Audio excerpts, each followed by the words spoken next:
Chapitre 5. Depuis le lieu secret de la prière. La puissance de la consécration personnelle. Mais toi, quand tu pries, entre dans ta chambre, ferme ta porte et prie ton Père qui est dans le secret. Et ton Père qui voit dans le secret te le rendra. Matthieu 6, verset 6. J'ai autrefois entendu un prédicateur affirmer que nos prières exaucées les plus récentes sont un témoignage de la présence proche de Dieu. Si nous n'avions pas d'exaucement quotidien de nos prières, alors nous ne serions pas quotidiennement en sa présence. J'ignore s'il s'agit d'une théologie judicieuse, mais en gardant cette idée à l'esprit, laissez-moi vous parler de Hyde le prieur. John Hyde, également connu sous le nom de Hyde le prieur, était missionnaire en Inde au début du XXe siècle. Il ressentait une si grande responsabilité pour le salut des âmes qu'il ne s'arrêtait de prier que lorsque Dieu avait amené une autre âme, puis une autre, à la vérité. À un moment, il fut convaincu qu'il avait besoin de prier pour le salut d'au moins une âme par jour pendant 1 an.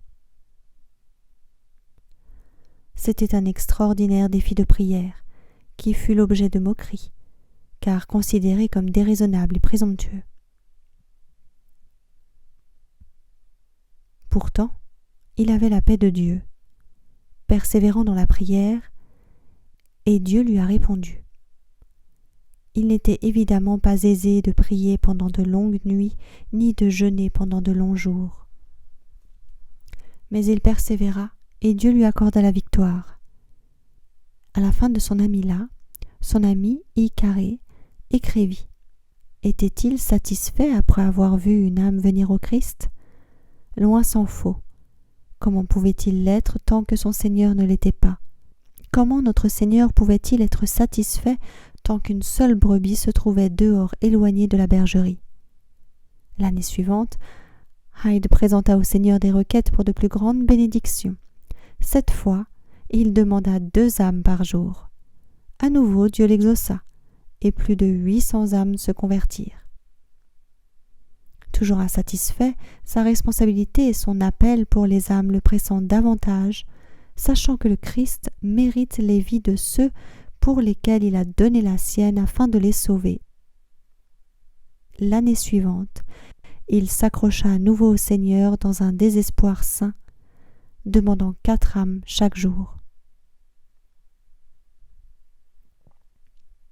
Il fallut des semaines de prière, de larmes, de lutte avec le Seigneur, avant qu'il n'ait à nouveau la pleine assurance que Dieu l'avait entendu et l'exaucerait, ce qu'il fit. John Hyde semblait toujours entendre la voix du bon berger disant « J'ai une autre brebis, j'ai une autre brebis ». Qu'il ait gagné une âme 2 ou 4 par jour, son désir restait inassouvi et sa passion sans fin pour les âmes perdues. John Hyde paya un prix élevé pour le succès surnaturel de ses prières, un prix que peu d'entre nous seraient prêts à payer. En raison de l'intensité du poids de la prière et de l'agonie pour le salut des âmes, de la grande pression exercée sur son corps lors de ses jours et ses nuits, voire semaines en prière, son cœur s'est littéralement déplacé d'un côté de son torse à l'autre. Après quelques années de lutte intense dans la prière, bien que jeune, il mourut d'une crise cardiaque, d'un cœur brisé pour les perdus. Notre propre ferveur ne pâlit-elle pas en comparaison de celle de disciples comme lui ? Pourtant son témoignage nous inspire à oser demander plus à Dieu. L'une de mes citations préférées de l'esprit de prophétie dit « Le privilège de chaque chrétien n'est pas seulement d'attendre le retour du Sauveur, mais de le hâter. Si tous ceux qui se disent chrétiens portaient du fruit à la gloire de Dieu, avec quelle rapidité le monde serait ensemencé de la semence évangélique. Bientôt, la grande moisson finale serait mûre, et le Christ reviendrait pour recueillir le précieux grain. » Si j'ai partagé cette histoire de Hyde le prieur, c'est en raison de son témoignage, qui m'a remise en question dans ma propre vie de prière comme nulle autre. Il se peut que je ne gagne pas des myriades au Christ, comme d'autres évangélistes ou dirigeants le font. Je n'ai pas non plus l'impression d'en être rendu à un point où je peux demander à Dieu une âme par jour avec assurance. Cependant, il y a quelque temps, Dieu m'a fait comprendre que je pouvais lui demander au moins une prière exaucée par jour. Depuis que j'ai commencé à tenir un livre de bord où je note tout depuis bientôt 2 ans, il ne s'est pas écoulé un seul jour sans que je n'ai reçu au moins une réponse à la prière. Parfois j'en reçois 4 ou 5, et rien que cette semaine, le nombre en est monté à 7 en une seule journée.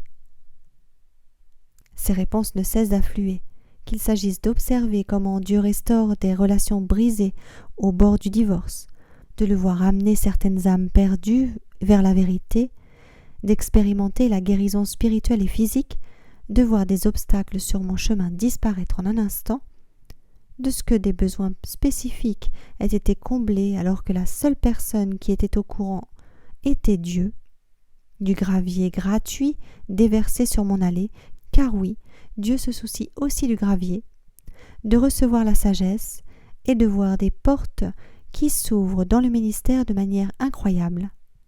Évidemment, je n'aurai pas assez de place ici pour vous raconter tous ces miracles, mais en voyant Dieu répondre à mes prières chaque jour, parfois de manière spectaculaire, mais toujours d'une manière significative, ma foi n'a fait que croître.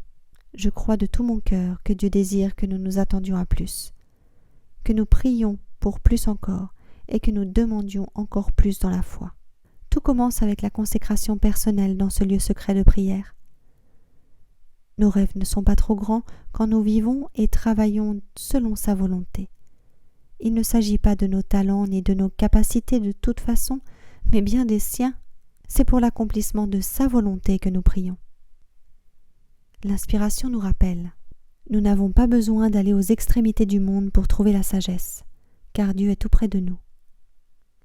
Notre succès ne dépend pas des capacités que nous possédons, ni de celles que nous acquérons, mais du Seigneur.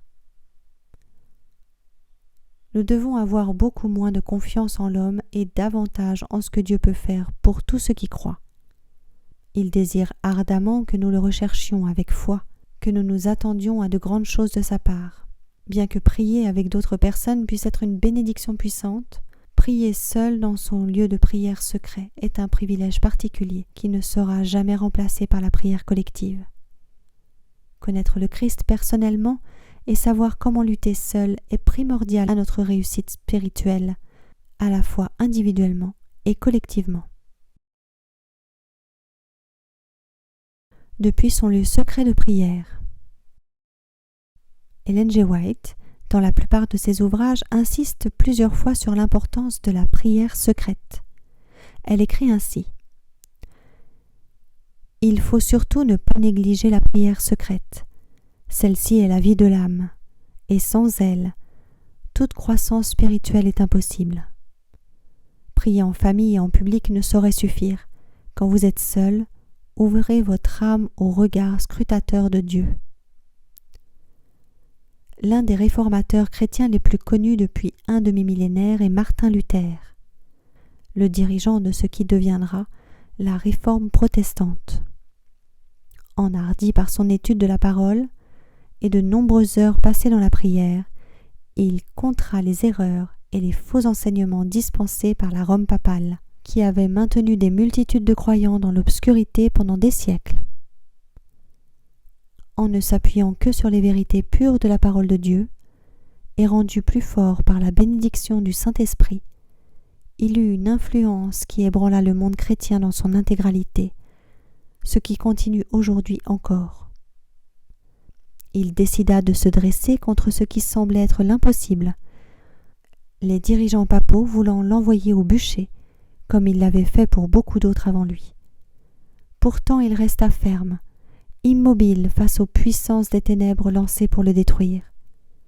D'autres, en voyant son courage sans faille et convaincus par les vérités bibliques qu'il avait enseignées, prirent position à ses côtés. Quel était son secret ? Comment pouvait-il se dresser courageusement contre le système religieux le plus puissant et le plus influent sans perdre son calme ? La réponse se trouve dans la prière. Sa force provenait du lieu secret de la prière. Méditons le témoignage ci-après de Martin Luther et sa conviction ferme dans la puissance de la prière et non celle de la force pour remporter la victoire. Quand des ennemis puissants s'unissaient pour renverser la foi, quand des millions d'épées semblaient prêtes à sortir du fourreau pour la faire disparaître, Luther écrivait « Satan manifeste sa fureur, des pontifes impies conspirent, et nous sommes menacés d'une guerre. Exhortez les gens du peuple à lutter vaillamment devant le trône du Seigneur par la foi et par la prière, de sorte que nos ennemis, vaincus par l'Esprit de Dieu, soient contraints à la paix. Notre principal besoin, notre principal travail, c'est la prière. Que les gens du peuple sachent qu'ils sont maintenant exposés au tranchant de l'épée et à la fureur du Satan, et qu'ils prient. Nous ferons plus par nos prières que tous nos ennemis par leurs prétentions.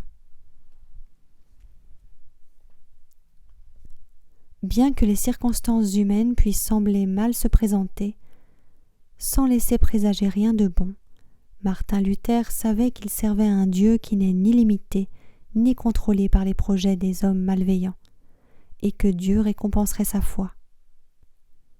Depuis le lieu secret de prière vint la puissance qui ébranlerait littéralement le monde avec cette grande réforme.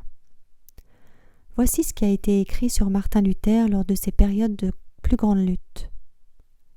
Luther ne passa pas un seul jour sans consacrer au moins 3 heures à la prière, choisie parmi celles qui étaient les plus favorables à l'étude. Dans sa chambre, on l'entendait répandre son âme devant Dieu en paroles pleines d'adoration, de crainte et d'espérance, comme lorsque l'on parle à un ami. « Je sais que tu es notre Père et notre Dieu, disait-il, et que tu disperseras ceux qui persécutent tes enfants, car tu es toi-même en danger avec nous. Cette cause est la tienne, et c'est seulement parce que tu nous y contrains que nous y avons mis la main. Défends-nous donc, ô Père. » Que fut la réponse divine à cette grande crise ? L'inspiration y répond ainsi. Dieu entendit les cris de ses serviteurs. Il accorda aux princes et aux prédicateurs la grâce et le courage de maintenir la vérité contre les pouvoirs de ce monde des ténèbres. Les réformateurs protestants avaient construit sur le Christ, et les portes du séjour des morts ne purent prévaloir contre eux. La prière est notre plus grand cadeau. Par l'ouvrage In Heavenly Places, nous avons cette assurance. Un appel vers le ciel par le saint le plus humble est plus redouté par Satan que les décrets des cabinets ou les mandats des rois. Avons-nous conscience de ce que ce texte implique ? Par le privilège divin de la prière, Dieu nous donne une puissance d'influence que même les rois et les autorités de ce monde ne possèdent pas. Cette compréhension est difficile, pourtant, à maintes reprises il nous est dit « Demandez et l'on vous donnera, cherchez et vous trouverez. » Matthieu 7, verset 7. « Vous ne possédez pas parce que vous ne demandez pas. » Jacques 4, verset 2. « Jusqu'à présent, vous n'avez rien demandé en mon nom. Demandez, vous recevrez, afin que votre joie soit complète. » Jean 16, verset 24. Nous pouvons nous attendre à beaucoup, même aux actions en profondeur de l'Esprit de Dieu, si nous avons foi dans ses promesses. Dieu est le même hier, aujourd'hui et demain. Il n'a pas changé. Il attend simplement de révéler sa force en notre faveur. Il n'ouvre pas les écluses du ciel sur le premier venu irréfléchi et pressé. Il recherche ceux qui sont sincères de cœur, consacrés personnellement, qui regardent vers le ciel, qui se languissent de lui, qui le recherchent en le connaissant personnellement. Malheureusement, certaines prières ne seront probablement jamais exaucées dans nos vies aujourd'hui. Ce sont celles que nous n'avons jamais osé présenter. Il est possible de marcher dans une plus grande intimité avec le Seigneur, que nous ne vivrons jamais sur cette terre, car nous serions trop vagues et trop faibles dans la foi pour la rechercher. Dieu nous dit, comme s'il tentait de nous faire comprendre les possibilités illimitées devant nous. Appelez-moi et je vous répondrai. Je vous montrerai une puissance que vous ne connaissez pas. Je peux faire tellement plus que ce que vous pensez ou imaginez. Le ciel n'est pas la limite de mon royaume, mais il vous faut demander. Vous avez besoin de croire, et par-dessus tout, vous avez besoin de me rechercher. Avons-nous foi dans ses promesses? Le cherchons-nous davantage? Nous appuierons-nous sur sa parole, quelles que soient les tempêtes qui nous entourent? Dieu recherche des femmes et des hommes humbles qui passeront du temps à genoux dans le lieu secret, luttant toute la nuit si nécessaire pour que sa vérité soit proclamée et que des âmes soient amenées au royaume, s'appuyant sur sa parole dans la foi et la prière jusqu'à l'aube. Ferons-nous partie de ces femmes et de ces hommes?